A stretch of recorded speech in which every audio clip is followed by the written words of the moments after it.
조합제TV 시청자 여러분 안녕하십니까. 7월 7일 토요일 오후 2시를 넘어섰습니다. 지금 이 시간 저 멀리 타일랜드 북쪽에 있는 탐루앙 동굴 안에 갇혀 있는 13명의 소년들, 축구 소년단, 그 중에는 25살 감독도 포함되어 있습니다. 코치. 그리고 나머지 12명은 11살에서 16살짜리입니다. 14일째 지금 갇혀 있습니다. 그리고 발견된 지 나흘이 흘렀지만은 어떻게 구조할지에 대해서 아직 방침이 정해지지 않는 상태에서 내일부터는 폭우가 내릴 가능성이 높습니다.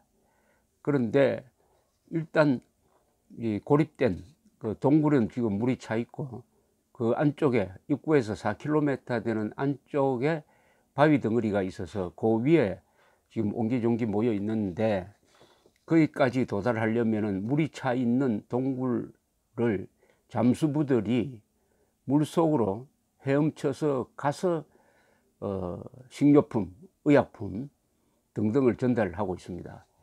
입구에서 4km까지 떨어져 있는데 걸어서 가면은 1시간 걸리는데 잠수를 해서 가야 되니까 6시간이 걸립니다. 프로 잠수들이 그렇습니다. 잠수부가 돌아오는 데는 5시간 걸린다고 합니다.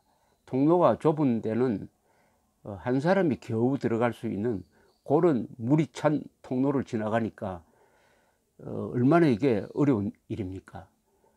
4km를 가는데 여기서 비행기 타고 싱가포르까지 가는 시간만큼 걸리는 것입니다. 다행히 이제 그 사이를 잠수부들이 왔다 갔다 하면서 물건을 전달해주고 편지도 전달해주고 하는데, 부모님들이 쓴 편지를 전달했습니다. 그것을 받은 이 소년들이 답장 보낸 게 BBC에 소개가 되어 있습니다. 어느 소년은 부모님한테 걱정 마세요, 우리 모두 건강해요, 이렇게 이야기를 하고 닭튀김을 보내달라고 특별히 부탁을 한 학생도 있습니다.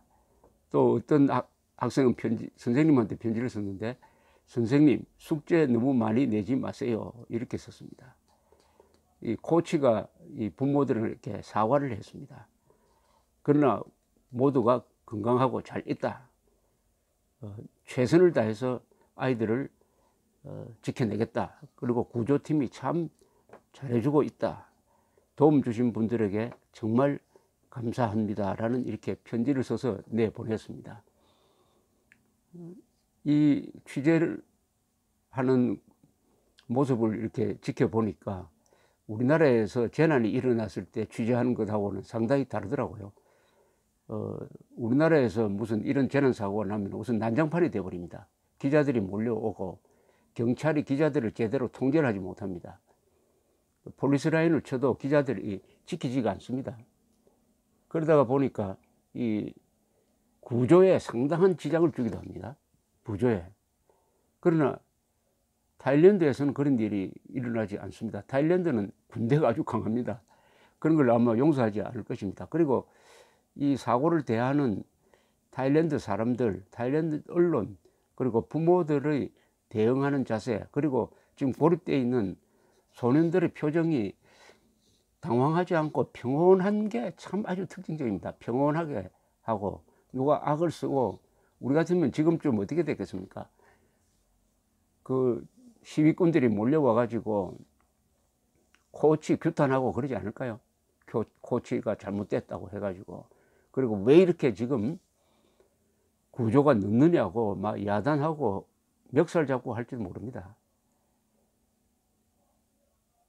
그런데 지금 세계 언론 누구도 누가 잘못했다, 왜 그런 위험한 동굴을 방치했느냐 따지는 사람은 없습니다.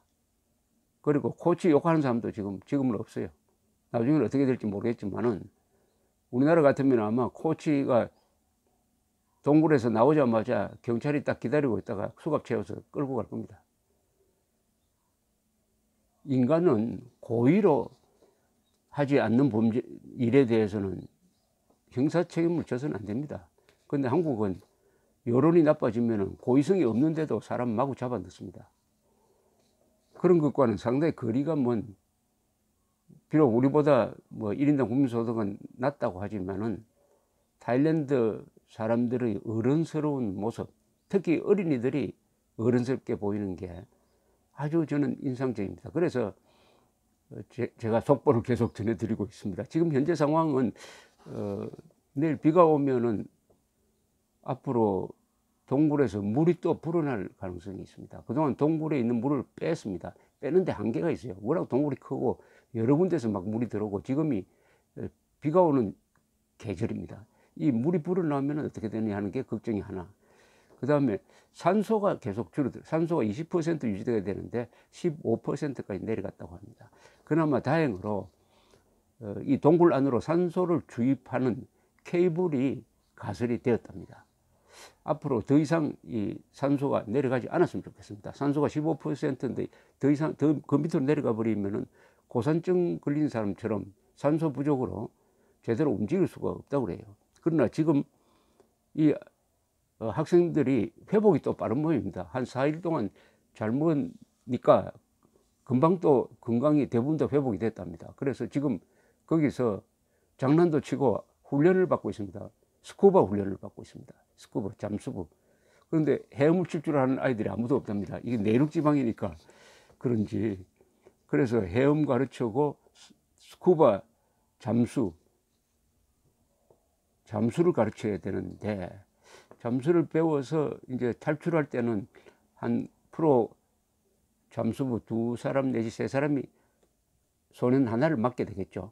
그래서 쭉 끌고 가는데, 문제는 이게 칠흑같이 어두운, 그리고 진흙이 막 깔려 있는 이런 동굴 속의 물이란 겁니다. 동굴 속의 강물, 동굴을 흐르는 강물 속으로